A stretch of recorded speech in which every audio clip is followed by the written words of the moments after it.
Come on, Wes, you gotta do this. What's going on, everyone? It's your boy Wes, back at you another video. Today I'll be going over some major news on Teenage Mutant Ninja Turtles Shredder's Revenge. With that being said, let's get it cracking. So last video, I know you guys and girls wanted to, I guess, hear something about official release date. Unfortunately, that video was just mainly news on the game and, you know, my thoughts and predictions on based off the stuff that I researched about the game. This particular video, sorry to say, just to basically make it clear, this video isn't about the release date. This video is more so about moves, modes, and other things about the game. Keep in mind, people, just a little heads up, the article I'm about to read is going to be full of spoilers for the game, such as stages, what's going on in the stages, bosses, how you fight some of the bosses, what happens when you do certain things to some of the bosses in the game. So as I progress into the article, when I start talking about bosses, you can either skip over it or just not watch this video, because I'm definitely going to be giving spoilers on bosses and how to fight them based off this article. Just a little warning. Anyway, so there's this article that was put out, I think 4 days ago, by Game Inform, covered details on Teenage Mutant Ninja Turtles Shredder's Revenge. So let's take a look at the interview they had with people from Tribute Games and .emu. It says Teenage Mutant Ninja Turtles Shredder's Revenge on Pizza Power. The article was published or made by Brian Shea 4 days ago. So basically this section right here is talking about the history of Turtles, how long the Turtles been around doing a thing in regards to merchandise, movies, and video games. And at some point in time, the whole beat 'em up genre started to dwindle, and that affected other aspects of the Turtles' popularity and affected them just as far as growing. Even though they tried to segue to other games, it still didn't really help them out. So basically this game right here, the beat 'em up specialist, I want to call them, the games, like this game is kind of the game that they're trying to help put Turtles back on the forefront, especially when it comes to beat 'em ups. And it's something that it's not like that, and also they're not strangers to the beat 'em up genre. These guys, they're known for things like Scott Pilgrim, Streets of Rage 4, and then you guys are probably saying, oh, they don't know nothing about Turtles game. No, Tribute Games, they actually worked on a Turtles game in 2007 for the Game Boy Advance. Even in the interview that they had not too long ago, forgot who interviewed them, but in the interview, one of the guys from one of the guys from Tribute Games was talking about how he wanted to do a whole bunch of things with the Turtles game, but unfortunately, since it was on the Game Boy Advance, he wasn't able to, or rather they weren't able to do everything that they wanted to do. So now we fast forward to today, they're able to actually do what they want to do, or rather put the things that they want to put in this Turtles game. So I'm expecting this game to be like ridiculous. It might be the best Turtles game of all time. Just like Streets of Rage 4, I wasn't sure how well the game was going to be put together, but in my honest opinion, it's probably the best Streets of Rage game of all time. So now we're going to go to this part of our article. So it says, when an evil Shredder attacks. So basically this part right here, it talks about the first stage, which is called Jaw-Breaking News, and it shows the beginning of how all of this started. Shredder, you know, tries to start his revenge on the Turtles, and he assembles Krang. And the cool thing now about this particular section that they mentioned is that they're gonna have cutscenes, the environment, enemies, and boss fights will basically all intertwine into like a story, into the storyline of the basic, you know, of the game. And then on top of that, they're gonna have T-Lopes from Sonic Mania be one of the guys who are composing a lot of the music in the game, which is amazing, which is very amazing. This guy does amazing work. He never misses. He doesn't miss. He does not miss a hit. So expect this game to be ridiculous. So let me read further. Go a little bit further on. So this particular area of the section goes over how the enemies interact with the turtles. I guess a little bit of the pacing of the game, along with them trying to not only make people feel the nostalgia of the game, while basically you tossing characters, or rather you tossing foot soldiers in the screen and still being able to do the cool stuff you did back in the days, but also they want to add stuff that's never been seen in the Turtles franchise, or rather the Turtles games, such as new areas and probably things like new move sets for the Turtles. So this is pretty interesting. So the section talks about more in depth how the game, the modes and the gameplay, more so the modes and what you get from the modes, and what they plan on doing for replayability. So one of the things that stood out to me is that you're gonna obviously have based off this, you're gonna have a co-op. You're gonna have a story mode and you're gonna have an arcade mode. The difference between the two is arcade mode is kind of going to be like the arcades. You have a limited amount of lives. With this arcade mode, just like Streets of Rage, when you die, that's it, your game over, and you got to start all the way back from the beginning. Now, in regards to story mode, it seems like the way they do in story mode is you basically could keep going back to stages to probably get S ranks, like different rankings, complete different challenges, build up points. That way you could buy new moves. It's ridiculous what they plan on doing into the game. So to me, it seems like this game is probably going to be a hybrid of Scott Pilgrim and Streets of Rage, with obviously the baseline, the skeleton of the game is going to be Turtles, and the aesthetics of the game is going to be Turtles. But when it comes to the different things that they add into it, they pull in from all different beat 'em ups and add it into the game. So this is going to be ridiculous. So like I said, once again, they're going to have a story mode, arcade mode. In the story mode, you're able to backtrack and you're able to upgrade your characters in regards to, I guess, giving them a bigger HP bar, give them different moves, characters to add onto your character. That way you could probably have a difference. So that means each character might have a list of different moves that they could choose from. That way you could kind of make yourself different, like have a different style of play. That way, so for example, say if all your friends, if they even have this, I'm not sure if this is confirmed or not. Let's just say all you and your friends, y'all want to play Turtles and all of y'all want to use Leonardo. Now it might actually be a thing, because you'll be able to differentiate which Leonardo is playing, because now each Leonardo might have different moves from each other. Obviously each Leonardo could get the new moves, all of the moves, like earn all of the moves, but one Leonardo might like a certain set of moves over the other Leonardo. So I like that they added that. That way people could kind of have different styles with the same character. That's dope. That's really dope. I'm hoping that's what you could do. Like you could change out special moves from each character. Something like Streets of Rage, when you're able to change out the different moves that the characters have, like your blitz attacks, your special moves, and your star moves. That way it kind of makes everyone have a different style from each other.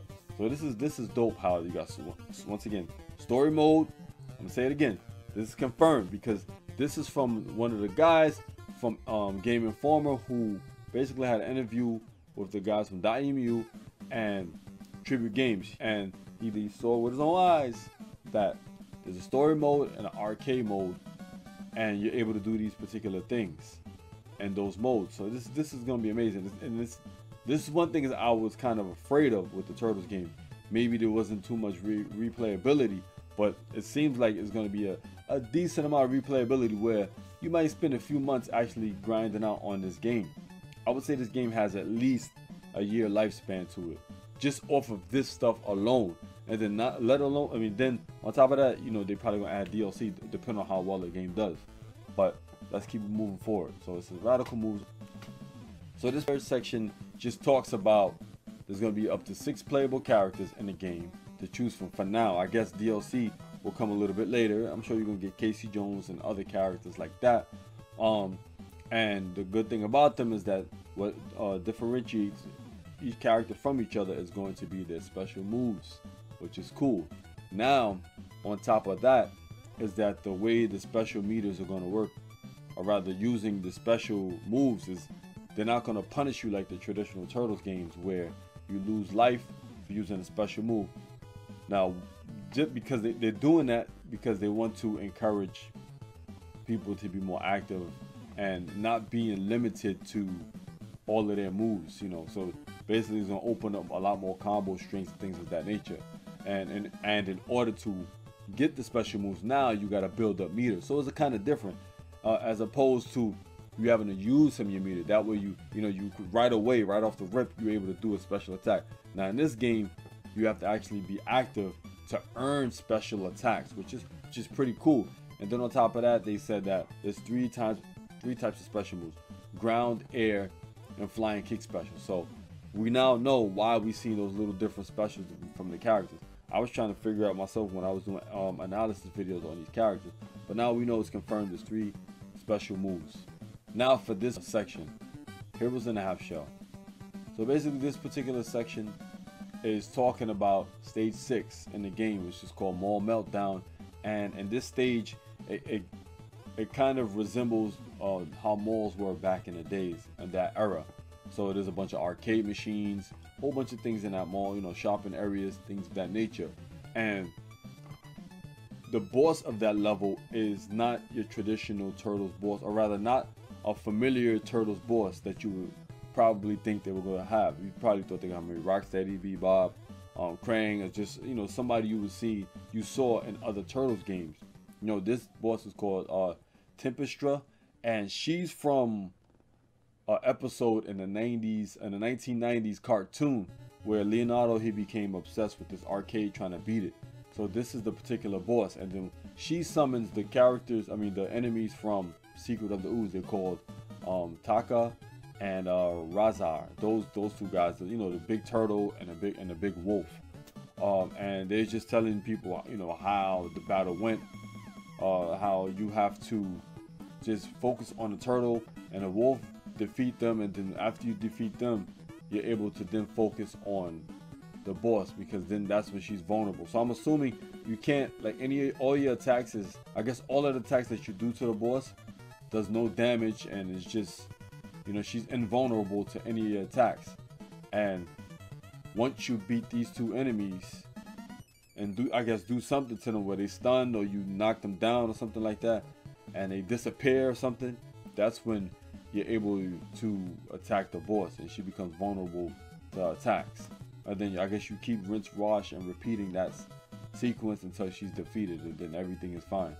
So that was just them covering that particular stage and I guess enemies. And then on top of that, this game is going to be full of Easter eggs, just full of Easter eggs. This is going to be a good game.